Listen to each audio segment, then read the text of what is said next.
ಮತ್ತು ಜನತಾದಳದ ಪಾದಯಾತ್ರೆ ಬಗ್ಗೆ ನಮ್ಮ ಯಾತ್ರೆಯ ನಮ್ಮ ಆಂದೋಲನದ ವಿಚಾರವನ್ನ ಸ್ಪಷ್ಟವಾಗಿ ಹೇಳಿದರು.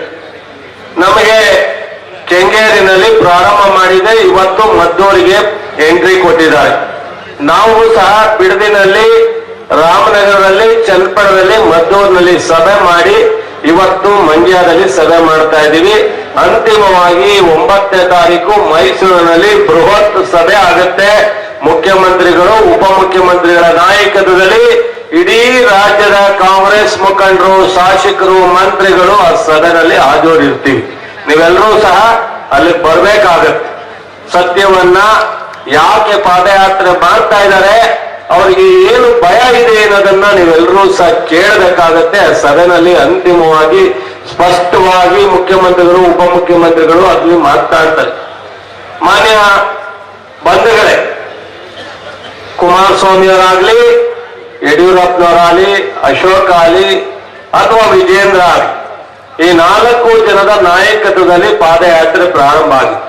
ನಿಮಗೆ ಗೊತ್ತಿರಬೇಕು, ಪಾದಯಾತ್ರೆ ಮಾಡಬೇಕಾ ಬೇಡವಾ ಅಂತೇಳಿ 1-2 ದಿವಸ ತೆಳ್ಳಾಡು. ದಯವಿಟ್ಟು ಎಲ್ಲರೂ ಇನ್ನೊಂದು ಅರ್ಧ ಗಂಟೆ ನಾನು ಆದ ನಂತರ ಶಿವಕುಮಾರ್ ಸಾಬ್ರೆ ಮಾತನಾಡ್ತಾರೆ. ದಯವಿಟ್ಟು ಎಲ್ಲ ಸಮಾಧಾನವಾಗಿರ್ಬೇಕು ಅಂತೇಳಿ ನಾನು ವಿನಂತಿ ಮಾಡ್ತೀನಿ. ಇಷ್ಟು ಕಷ್ಟಪಟ್ಟು ಹಳ್ಳಿಯಿಂದ ಬಂದಿದ್ದೀರಾ, ಬಂದ ತಕ್ಷಣ ಸಮಾರಂಭವನ್ನ ಮುಗಿಸುವಾದ್ರೂ ಮಾತ್ರ ವಿಚಾರವನ್ನ ನಿಮ್ಮ ಊರಲ್ಲಿರ್ತಕ್ಕಂಥ ಸಾರ್ವಜನಿಕ ಕಾಂಗ್ರೆಸ್ ಬಂಧುಗಳಿಗೆ ತಿಳಿಸ್ಲಿಕ್ಕೆ ಅನುಕೂಲ ಆಗುತ್ತೆ, ದಯವಿಟ್ಟು. ಸೊ ಇವತ್ತು ಅವರು ಬಹಳ ಕುಮಾರಸ್ವಾಮಿ ಅವರು ನಾನು ಬೆಂಬಲ ಕೊಡಲ್ಲ ಅಂದ್ರು, ಆಮೇಲೆ ಬೆಂಬಲ ಕೊಡ್ತೀವಿ ಅಂದ್ರು. ಮತ್ತು ಅಶ್ವತ್ಥಾಯಣದ ಒಂದು ಗುಂಪು, ವಿಜೇಂದ್ರ ಅವ್ರದ್ದು ಒಂದು ಗುಂಪು ಸ್ಪಷ್ಟವಾಗಿ ಮೊದಲು ಅವರ ಈ ಗೊಂದಲಕ್ಕೆ ಒಂದು ಕಡೆ ಅವರೇ ಮಾತನಾಡ್ತಾರೆ, ಇದೊಂದು ಕಾನೂನು ಬಾಹಿರವಾದದ್ದು, ಮೂಲ ವಿಚಾರ, ಇದು ಹಗರಣ ಅಲ್ಲ, ಇದಕ್ಕೆ ಯಾವುದೇ ತರಹ ಮುಖ್ಯಮಂತ್ರಿಗಳ ಹಸ್ತಕ್ಷೇಪ ಇಲ್ಲ, ನಮ್ಮ ಸರ್ಕಾರದಲ್ಲಿ ನಾವೇ ಮಾಡಿರ್ತಕ್ಕಂಥ ಅಪರಾಧ, ಇದಕ್ಕೆ ಹೊಣೆ ನಾವೇ ಹೊರಬೇಕಾಗತ್ತೆ. ಬರೀ ಮುಖ್ಯಮಂತ್ರಿಗಳ ಶ್ರೀಮತಿಗೆ ಲ್ಯಾಂಡ್ ಕಳ್ಕೊಂಡಿರ್ತಕ್ಕಂಥವ್ರು ಕೊಟ್ಟಿರ್ತಕ್ಕಂಥದ್ದಲ್ಲ, ಹಲವಾರು ಬೇರೆ ಕಾನೂನು ಬಾಹಿರವಾಗಿ 100ರಿಂದ 200 ಜನಕ್ಕೆ 10, 20, 50, 100 ಸೈಟ್ ಅನ್ನ ಹಂಚಿದೀವಿ. ಇದೆಲ್ಲ ತನಿಖೆಗೆ ಹೋದ್ರೆ 100 ಜನ ಜೈಲಿಗೆ ಹೋಗ್ಬೇಕಾಗುತ್ತೆ. ಇದನ್ನ ಕೈ ಬಿಡೋದು ಒಳ್ಳೇದು ಅಂತೇಳಿ ಅಸೆಂಬ್ಲಿನಲ್ಲಿ ಅವರೆಲ್ಲರೂ ಕೂತ್ಕೊಂಡು ಚರ್ಚೆ ಮಾಡ್ತಾರೆ. ವಿಧಿ ಇಲ್ಲದೆ ಮಾತನಾಡಿದೀವಿ, ಈಗ ಹಿಂದೆ ಹೋದ್ರೆ ಆಭಾಸ ಆಗುತ್ತೆ, ನಾವು ಏನಾದ್ರು ಮಾಡಿ ಈ ವಿಚಾರವನ್ನ ಪ್ಯಾಚಪ್ ಮಾಡ್ಕೊಳ್ಳೋಣ, ನಾವು ಹೋಗ್ಬಿಡೋಣ ಪಾದಯಾತ್ರೆ ಅಂತ ಹೇಳಿ ಹೇಳ್ತಾರೆ. ಇವತ್ತು ಒಂದಲ್ಲ 108 ಹಗರಣಗಳು ಇವತ್ತು ಬಿಜೆಪಿ ಮತ್ತು ಜನತಾದಳದ ಹಗರಣಗಳಿದೆ. ಆ ಹಗರಣಗಳನ್ನ ನಾವು ಕೇಳ್ತಾರೆ ಪ್ರಶ್ನೆನ, ನೀವ್ ಯಾಕೆ ಹಗರಣವನ್ನ ಬಿಚ್ಚಿಡ್ಲಿಲ್ಲ, ನೀವ್ ಯಾಕೆ ತನಿಖೆಯನ್ನ ಮಾಡಿಸ್ಲಿಲ್ಲ 1 ವರ್ಷದಿಂದ ಅಂತ ಕೇಳ್ತಾರೆ ಕೆಲವು ನಾಯಕರು. ಹೌದು ಸ್ವಾಮಿ, ನಾವು ನಿಮ್ಮ ತನಿಖೆಯನ್ನ ಮಾಡಿಸ್ತಾ ಇದ್ದೀವಿ, ಬಿಡುಗಡೆನೂ ಮಾಡಬೇಕಾಗಿತ್ತು. ಆದ್ರೆ ನಮಗೆ ನಿಮಗಿಂತ ಜವಾಬ್ದಾರಿ ಇದೆ. ರಾಹುಲ್ ಗಾಂಧಿಯವರ, ಮಲ್ಲಿಕಾರ್ಜುನ್ ಖರ್ಗೆ ಅವ್ರನ್ನ, ಸಿದ್ದರಾಮಯ್ಯನವ್ರನ್ನ, DK ಅವ್ರನ್ನ ನೆಂಬಿ ಇವತ್ತು ಯಾರು ಕಾಣದೇ ಇರ್ತಕ್ಕಂಥ ಒಂದು ಮಟ್ಟಕ್ಕೆ 136 ಜನವನ್ನ ಗೆಲ್ಸಿರ್ತಕ್ಕಂಥ ಈ ರಾಜ್ಯದ ಜನರ ಸಮಸ್ಯೆ ಮುಖ್ಯನೋ, ನಿಮ್ಮ ಹಗರಣಗಳ ತನಿಖೆ ಮಾಡ್ತಕ್ಕಂಥದ್ದು ಮುಖ್ಯನೋ ಅಂತ ಯೋಚನೆ ಮಾಡಿದಾಗ ನಾವು ಈ 1 ವರ್ಷದ ಬರಗಾಲ, ಅನೇಕ ಸಮಸ್ಯೆಯನ್ನು ಎದುರಿಸ್ತಾ ಇರ್ತಕ್ಕಂಥ ಈ ಜನರ ಸಮಸ್ಯೆಗೆ ಮೊದಲು ಆದ್ಯತೆಯನ್ನ ಕೊಟ್ಟು ಅದು ತಪ್ಪ, ನಿಮ್ಮನ್ನ ಜೈಲಿಗೆ ಕಳಿಸ್ಲಿಲ್ಲ ಅದು ತಪ್ಪ, ನಿಮ್ಮ ತನಿಖೆ ಬಗ್ಗೆ ಬಿಡುಗಡೆ ಮಾಡಲಿಲ್ಲ ಅದು ತಪ್ಪ. ನಾವು ಜವಾಬ್ದಾರಿ ಸ್ಥಾನದಲ್ಲಿ ಕೂತ್ಕೊಂಡು ಇಂಥದ್ದೇ ಮಾಡ್ಕೊಂಡು ಕೂತ್ಕೋಬೇಕಾಗಿತ್ತ. ನಾವು ಫಸ್ಟ್ ಮೊದಲನೇ ಆದ್ಯತೆ ಈ ರಾಜ್ಯದ 5 ಗ್ಯಾರಂಟಿಯನ್ನ ಕೊಡೋದ್ರ ಮೂಲಕ ನನ್ನ ತಾಯಂದರಿಗೆ, ಅಣ್ಣ ತಮ್ಮಂದರಿಗೆ, ಕಾರ್ಮಿಕರಿಗೆ, ಹಿಂದುಳಿದವರಿಗೆ, ದಲಿತರಿಗೆ, ರೈತರಿಗೆ ಪ್ರತಿ ಮನೆಗೆ 4 ರಿಂದ 5 ಸಾವಿರ ರೂಪಾಯಿ ಮನೆಗೆ ತಲುಪುವಂತ ಕಾರ್ಯಕ್ರಮ ಕೊಟ್ಟವಲ್ಲ, ಇದು ಕಾಂಗ್ರೆಸ್ ಸಿದ್ದರಾಮಯ್ಯನವರು, DK ಶಿವಕುಮಾರ್, ಖರ್ಗೆ ಅವರು, ರಾಹುಲ್ ಗಾಂಧಿ ಅವರು ಕೊಟ್ಟಂತ ಕಾರ್ಯಕ್ರಮನ ತಪ್ಪ. ತಾವು ದಯಮಾಡಿ ಹೇಳಬೇಕು, ಇದು ಹೊಟ್ಟೆ ಊರಿನ ನಿಮಗೆ. ಈಗಲೇ 136 ಜನ ಗೆಲ್ಸಿದ್ದಾರೆ. ಈ ಕಾರ್ಯಕ್ರಮಗಳು ಯಶಸ್ವಿ ಆದರೆ ನಾವೇನು ಡಿಸ್ಟರ್ಬ್ ಮಾಡದೇ ಇದ್ದಾರೆ ಮುಂದೆ ನಾವು ಕರ್ನಾಟಕವನ್ನ ಮರಿಬೇಕಾಗುತ್ತೆ ಅನ್ನೋ ಭಯ ನಿಮ್ಮನ್ನ ಕಾಡಿದೆ. ನಿದ್ದೆ ನಿಮಗೆ ಬರ್ತಾ ಇಲ್ಲ. 27ರಿಂದ 17ಕ್ಕೆ ಪಾರ್ಲಿಮೆಂಟ್ ಬಂದಿದ್ದೀರಾ. ನಾವು 1ರಿಂದ 9ಕ್ಕೆ ಹೋಗಿದ್ದೀವಿ. ರಾಷ್ಟ್ರದಲ್ಲಿ 300ರಿಂದ 240ಕ್ಕೆ ಬಂದಿದ್ದೀರಿ. ಇದೆಲ್ಲವೂ ಸಹ ನಿದ್ದೆಗೆಡಿಸಿರ್ತಕ್ಕಂಥದ್ದು. ನಿಮಗೆ ಇಂಥ ಒಂದು ಕೆಲಸವನ್ನ ಇವತ್ತು ಮಾಡ್ಲಿಕ್ಕೆ ಪ್ರಯತ್ನ ಮಾಡ್ತಾ ಇದ್ದೀರಾ. ಇದು ಒಂದಲ್ಲ. ಈಗ ತಾನೇ ನಮ್ಮ ಹುಡುಗರು ಕೊಟ್ರು. ಇಲ್ಲಿ ಶುಗರ್ ಫ್ಯಾಕ್ಟರಿನಲ್ಲಿ ಯಡಿಯೂರಪ್ಪನವರಿದ್ದಾಗ 121 ಕೋಟಿ ಹಗರಣವನ್ನ ನಾಗರಾಜಪ್ಪ ಅಂತ ಯಡಿಯೂರಪ್ಪನವರ ಶಿಷ್ಯ ತನಿಖೆ ಆಗಿದೆ. ಇಂಥದ್ದು ಇದೆ. ಇದೊಂದೇ ಅಲ್ಲ, MS ಕಾಲೇಜ್ ಇರ್ಬೋದು, ಮತ್ತು ನಮ್ಮ PSI ಹಗರಣ ಇರಬಹುದು, ಮತ್ತು ನಮ್ಮ ಶಿಕ್ಷಕರ ಹಗರಣ ಇರಬಹುದು. ಇದೊಂದು ಹಲವಾರು ಹಗರಣಗಳು ಇವತ್ತು ಪಟ್ಟಿ ಸಮೇತ. ಟೆಂಡರ್ ಹಗರಣ, PSI ಹಗರಣ, ಭೂ ಹಗರಣ, ಕೋವಿಡ್ ಹಗರಣ, ಲೈಂಗಿಕ ಹಗರಣ, ರಾಘವೇಂದ್ರ ಬ್ಯಾಂಕ್ ಹಗರಣ, ಬಿಟ್ಕಾಯಿನ್ ಹಗರಣ, ಮೊಟ್ಟೆ ಹಗರಣ, ವಿಜೇಂದ್ರ ಸೇವಾ ತೆರಿಗೆ ಹಗರಣ, ಬ್ಯಾಂಕ್ ಸಾಲ ಹಗರಣ, ಆಹಾರದ ಕಿಟ್ ಹಗರಣ. ಎಷ್ಟು ಬೇಕು ಹಗರಣ? ನಿಮ್ಮ ತನಿಖೆ ಮಾಡ್ಲಿಕ್ಕೆ ನಾವು ಸರ್ಕಾರ ನಡೆಸೋದ್ ಬಿಟ್ಟು ಇದನ್ನೇ ಮಾಡ್ಬೇಕಾಗುತ್ತೆ. ಇದ್ರ ಬಗ್ಗೆನೇ ನಿಮಗೆ ಕ್ರಮ ತಗೋಬೇಕಾಗುತ್ತೆ. ನಾವು ಇದಕ್ಕೆ ಆದ್ಯತೆ ಕೊಡ್ಲಿಲ್ಲ. ಕ್ಯಾಶುವಲ್ ಆಗಿ ಕಾನೂನುಬದ್ಧವಾಗಿ ಅದಕ್ಕೆ ತನಿಖಾ ಸಂಸ್ಥೆಗಳಿದಾವೆ. ಕಾನೂನಿನ ಅಡಿನಲ್ಲಿ ತನಿಖೆ ಆಗುತ್ತೆ, ಕ್ರಮ ಆಗುತ್ತೆ. ನಮ್ಮ ಜವಾಬ್ದಾರಿಯನ್ನ ನಾವು ನಿರ್ವಹಿಸೋಣ ಅಂತ ಹೇಳಿ ಓದು. ನಿಮ್ಮ ಜವಾಬ್ದಾರಿ ನಾವು ಮಾತಾಡಿದಂತ ಅನೇಕ ಸಚಿವರು ಮಾತಾಡೋದು. ಕುಮಾರಸ್ವಾಮಿ ಅವರೇ, ಜೋಶಿ ಅವರೇ, ವಿಜೇಂದ್ರ ಅವರೇ, ಯಡಿಯೂರಪ್ಪನವರೇ, ಕೇಂದ್ರದಲ್ಲಿ ನಿಮ್ ಸರ್ಕಾರ ಆಕಸ್ಮಿಕವಾಗಿ ಬಂದಿದೆ. ಈ ಸಾರಿ ಜನ ನಿರೀಕ್ಷೆ ಮಾಡಿದಷ್ಟು ನಿಮಗೆ ಓಟ್ ಕೊಟ್ಟಿಲ್ಲ. ಈ ಸಾರಿ ನೀವು ಅಧಿಕಾರ ಕಳ್ಕೊಳ್ತಕ್ಕಂಥ ಪರಿಸ್ಥಿತಿ ಇತ್ತು. ಕೆಲವು ಸಣ್ಣ ಪುಟ್ಟ ವ್ಯತ್ಯಾಸದಿಂದ ಸ್ವಲ್ಪ ಅಂಚಿನಲ್ಲಿ ನೀವು ಅಧಿಕಾರದಲ್ಲಿ ಕೂತಿದ್ದೀರಾ. ಈಗ ನೀವು ಮಾಡಬೇಕಾಗಿರ್ತಕ್ಕಂಥದ್ದು, ಕರ್ನಾಟಕ ಇಷ್ಟೊಂದು ಘೋರ ಅನ್ಯಾಯ ಆಗ್ತಾ ಇದೆಯಲ್ಲ. ಯಡಿಯೂರಪ್ಪನವರು ಮುಖ್ಯಮಂತ್ರಿ ಆದಾಗ ಅತಿವೃಷ್ಟಿ ಕೊಡ್ಲಿಲ್ಲ, ಬಸವರಾಜ ಬೊಮ್ಮಾಯಿ ಅವರು ಮುಖ್ಯಮಂತ್ರಿ ಆದಾಗ ಅತಿವೃಷ್ಟಿ ಕೊಡ್ಲಿಲ್ಲ.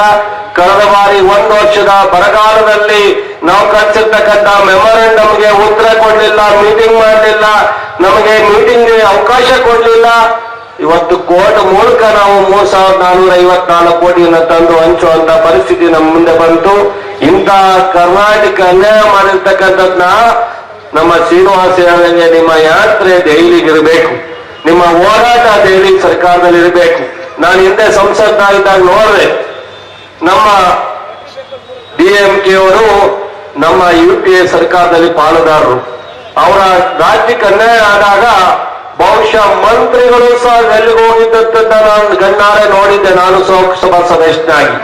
ಅಂತ ಒಂದು ಕೆಲಸವನ್ನ ರಾಜ್ಯದ ಪರವಾಗಿ ಮಾಡಿ ನಿಮ್ಗೇನಾರ ನಾಚಿಕೆ ಇದ್ರೆ, ಮರ್ಯಾದೆ ಇದ್ರೆ, ಇವತ್ತು ಪಕ್ಕದ ರಾಜ್ಯದ ಹೋರಾಟವನ್ನ ಕಲ್ತ್ಕೊಂಡು ಮೋದಿ ಮುಂದೆ, ಅಮಿತ್ ಶಾ ಮುಂದೆ ಈ ರಾಜ್ಯಕ್ಕೆ ಆಗ್ತಾ ಇರ್ತಕ್ಕಂಥ ಟ್ಯಾಕ್ಸ್ ಏನೋ, ಆದಾಯ ಕೊಡ್ತೇನೋ, ಅಥವಾ ಅಲೋಕೇಶನ್ ಕೊಡ್ತೇನೋ, ಅಥವಾ ಏನ್ ಬರ್ಬೇಕು ನಮ್ಗೆ ಅನ್ಯಾಯ ಆಗ್ತಾ ಇದೆಯೋ ಅದ್ರ ಬಗ್ಗೆ ಹೋಗಿ ಅವರಿಬ್ಬರು ಮುಂದೆ ಕೂತು, ಕುಮಾರಸ್ವಾಮಿ ಇದೆ ನಿಮ್ಗೆ ಸಿಕ್ಕಿರೋ ಅವಕಾಶವನ್ನ ಮಂಡ್ಯ ಜಿಲ್ಲೆ ಸಂಸದರಾಗಿ ಮಾಡಿದ್ದಾರೆ, ಅದನ್ನ ಮಾಡಿ. ಯಾಕೋಸ್ಕರ ಮಾಡ್ತಾ ಇದ್ದೀರಾ? ಸಿದ್ದರಾಮಯ್ಯಗೋಸ್ಕರನ ಅಥವಾ DK ಶಿವಕುಮಾರ್ಗೋಸ್ಕರನ? ಈ ಯಾವ ವಿಚಾರ ಅಲ್ಲದೆ ಇರೋದ್ರಿಂದ ಬೆಳಿಗ್ಗೆ ಎದ್ರೆ ಬಿಜೆಪಿಯವರು ಸಿದ್ದರಾಮಯ್ಯನವರ ಬಗ್ಗೆ ಬೈಯೋದು, ಕುಮಾರಸ್ವಾಮಿಯವರು DK ಶಿವಕುಮಾರ್ ಬೈಯೋದು. ನಿಮ್ಮ ಪಾದಯಾತ್ರೆ ಏನಕ್ಕೋಸ್ಕರ ಮಾಡ್ತಾ ಇದ್ದೀರಾ? ಕೆಂಗೇರಿಯಿಂದ ಮೈಸೂರುವರೆಗೂ ಇಲ್ಲ ಸಲ್ಲದ ಮಾತನಾಡ್ತಕ್ಕಂಥ DK ಶಿವಕುಮಾರ್ ಅವರ ಬಗ್ಗೆ ಅನ್ಯಾಯಕಾರಿ ಶಬ್ದವನ್ನು ಉಪಯೋಗಿಸ್ತಕ್ಕಂಥದಕ್ಕೋಸ್ಕರ ಕುಮಾರಸ್ವಾಮಿಯವರೇ ನೀವು ಯಾತ್ರೆ ಮಾಡ್ತಾ ಇದ್ದೀರಾ. ನಿಮ್ಗೆ 8 ಬಾರಿ ಜನ ಇದೆಲ್ಲ ತಿದ್ಕತಾರೆ ಅಂತ ಹೇಳಿದ್ರು, ಮತ್ತೆ ಅದೇ ತಪ್ಪನ್ನ, ಅದೇ ಮಿಸ್ಟೇಕ್ ಅನ್ನ ಮಾಡ್ತಾ ಇದೀವಿ. ನಿಮ್ಗೆ ಯಾರು ಅವಕಾಶ ಕೊಡ್ತಾರೋ ಅವ್ರ ಜೊತೆ ಹೋಗ್ತೀರಾ, ಯಾರು ಅವಕಾಶವನ್ನ ಸ್ವಲ್ಪ ವ್ಯತ್ಯಾಸ ಆಗುತ್ತೋ ಹೊರಗಡೆ ಬರ್ತೀರಾ. ಇದೇ ಕೆಲಸ ಸ್ವತಂತ್ರದಲ್ಲಿ 83ರಿಂದ ಇಲ್ಲಿವರೆಗೆ ನೀವು ಆಡಳಿತ ಮಾಡೋ ಸಂದರ್ಭದಲ್ಲಿ, ಅದು ಕೇಂದ್ರದಲ್ಲಿರ್ಬೋದು, ರಾಜ್ಯದಲ್ಲಿರ್ಬೋದು, ಎಂತೆಂತ ವ್ಯತ್ಯಾಸವನ್ನ ನೀವೆಲ್ಲರೂ ಮಾಡಿದೀರಾ ಅನ್ನೋದನ್ನ ಅರ್ಥ ಮಾಡ್ಕೊಳ್ಳಿ. ನಮ್ಮ ಜಿಲ್ಲೆನಲ್ಲಿ, ಮಂಡ್ಯ ಜಿಲ್ಲೆಯ ನನ್ನ ರೈತ ಬಂಧುಗಳಿಗೆ ಹೇಳ್ತೀನಿ, ಕಳೆದ ಬಾರಿ ಅಷ್ಟೆಲ್ಲ ಸಮಸ್ಯೆ ಇದ್ರು ಬೆಳೆಯನ್ನ ನಿಮ್ ಕೈಗೆ ಸೇರ್ತಕ್ಕಂಥ ನೀರನ್ನ ನಾವು ಕೊಟ್ಟು, ಕೇಂದ್ರ ಸರ್ಕಾರ ಕಾನೂನು ಮತ್ತು ತಮಿಳುನಾಡರ ಹೋರಾಟದಲ್ಲಿ ಸಮರ್ಥವಾಗಿ ನಮ್ಮ ನೀರಾವರಿ ಸಚಿವರು ಮತ್ತು ಮುಖ್ಯಮಂತ್ರಿಗಳ ಅಧ್ಯಕ್ಷತೆಯಲ್ಲಿ ನಾವು ನಿಮಗೆ ನೀರನ್ನ ಕೊಟ್ಟು ಬೆಳೆಯನ್ನ ರಕ್ಷಣೆ ಮಾಡಿದಂಥದ್ದು. ದಯಮಾಡಿ ಇವತ್ತು ಈ ಜಿಲ್ಲೆಗೆ ಒಂದು ಶುಗರ್ ಫ್ಯಾಕ್ಟರಿಯನ್ನು 500 ಕೋಟಿ ವೆಚ್ಚದಲ್ಲಿ ಮಾಡಲಿಕ್ಕೆ ತೀರ್ಮಾನವನ್ನು ತಗೊಂಡಿರ್ತಕ್ಕಂಥದ್ದು. ಭೂಮಿ ಉಂಟುತ್ತವೆಂದ ಕೃಷಿ ಜಿಲ್ಲೆ ಎನ್ಸ್ಕೊಂಡ್ರು ಸಹ ಯಾರು ಮಾಡದೇ ಇರ್ತಕ್ಕಂಥ ಯೂನಿವರ್ಸಿಟಿ, ಕೃಷಿ ಯೂನಿವರ್ಸಿಟಿಯನ್ನ ಮಾಡ್ತಕ್ಕಂಥದಕ್ಕೆ ನಾವು ತೀರ್ಮಾನ ತಗೊಂಡಿರ್ತಕ್ಕಂಥದ್ದು.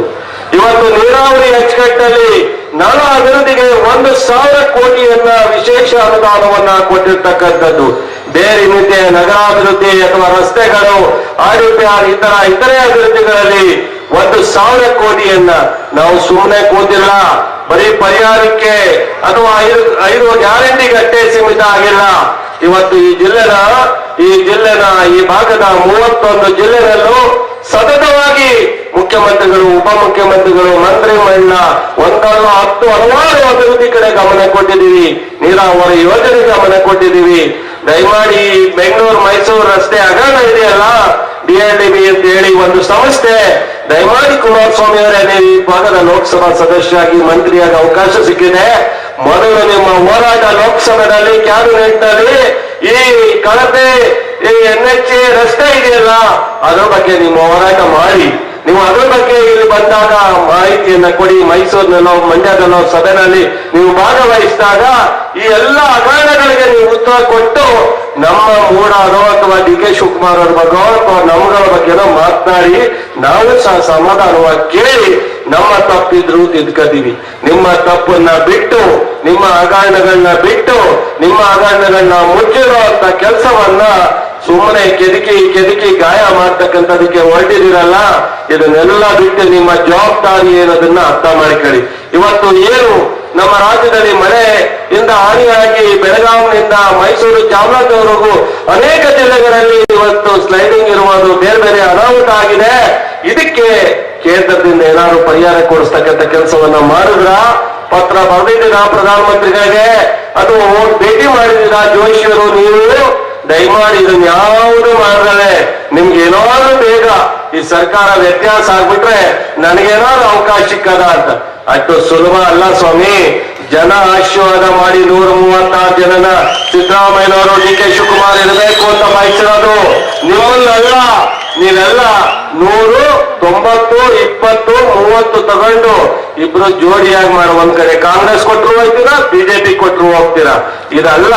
BJಪಿಯವರು ಯಾವತ್ತಾರು 113 ತಗೊಂಡಿದ್ದೀರ ಸ್ವಾಮಿ? ಈ ರಾಜ್ಯದಲ್ಲಿ ಸ್ವತಂತ್ರ ಹುಟ್ಟಿ 88 ವರ್ಷದಲ್ಲಿ ಈ ರಾಜ್ಯದಲ್ಲಿ ಯಾವತ್ತಾರು ಒಂದ್ ದಿವಸ 165 ಸೀಟನ್ನ ತಲುಪಿದ್ದೀರ? ದಯಮಾಡಿ ಯಡಿಯೂರಪ್ಪನವರೇ, ವಿಜೇಂದ್ರ ಅವರೇ, ಅಶೋಕ್ ಅವರೇ, ನಿಮ್ಗೆ ಆಕಸ್ಮಿಕವಾಗಿ ಸಿಕ್ಕಿದ ಅವಕಾಶವನ್ನ ಸದುಪಯೋಗಿಸ್ಕೊಳ್ಳದೆ ಈ ತರದೆಲ್ಲ ಮಾಡ್ತಾ ಇದ್ದೀರಾ. ದಯಮಾಡಿ ನಮ್ಮ ಜಿಲ್ಲೆ ಜನ ಏನೋ ಒಂದು ಭಾವನಾತ್ಮಕವಾಗಿ ಕಳೆದ ಬಾರಿ ನಿಮ್ಮ ಮಗನ ಸೋಲಿಸಿದ್ದಾರೆ, ಕಳೆದ ಬಾರಿ ನಿಮ್ಮ ಆರೋಗ್ಯನ ಸೋಲಿಸಿದ್ದಾರೆ. ಈ ಬಾರಿ ಒಂದು ಅವಕಾಶ ಕೊಡಬೇಕು ಅಂತ ಕೊಟ್ಟಿದ್ದಾರೆ. ಅದನ್ನ ಉಪಯೋಗಿಸ್ಕೊಂಡು ಈ ರಾಜ್ಯಕ್ಕೆ, ಈ ಜಿಲ್ಲೆಗೆ ಒಳ್ಳೆಯ ಕೆಲಸವನ್ನ ಮಾಡಿ. BJಪಿಯವರು ಕನ್ಸು ಕಾಣಬೇಡಿ. ಇದು ಹಗಲಗನಸು, ರಾತ್ರಿ ಕನಸಲ್ಲ. ಈ ಹಗರಣಗಳು ಯಾವುದೂ ಸಹ ಸತ್ಯ ಅಲ್ಲ. ಮಾನ್ಯ ರಾಜ್ಯಪಾಲರನ್ನ ದುರುಪಯೋಗ ಪಡಿಸ್ಕೋಬೇಡಿ. ಕಾನ್ಸ್ಟಿಟ್ಯೂಷನ್ ಹುದ್ದೆನಲ್ಲಿ ಕೆಲಸ ಮಾಡ್ತಕ್ಕಂಥವ್ರನ್ನ ಈ ಭಾರತದ ಸಂವಿಧಾನದ ಅಡಿನಲ್ಲಿ ದುರುಪಯೋಗ ಮಾಡ್ಕೊಂಡ್ರೆ ಮುಂದೆ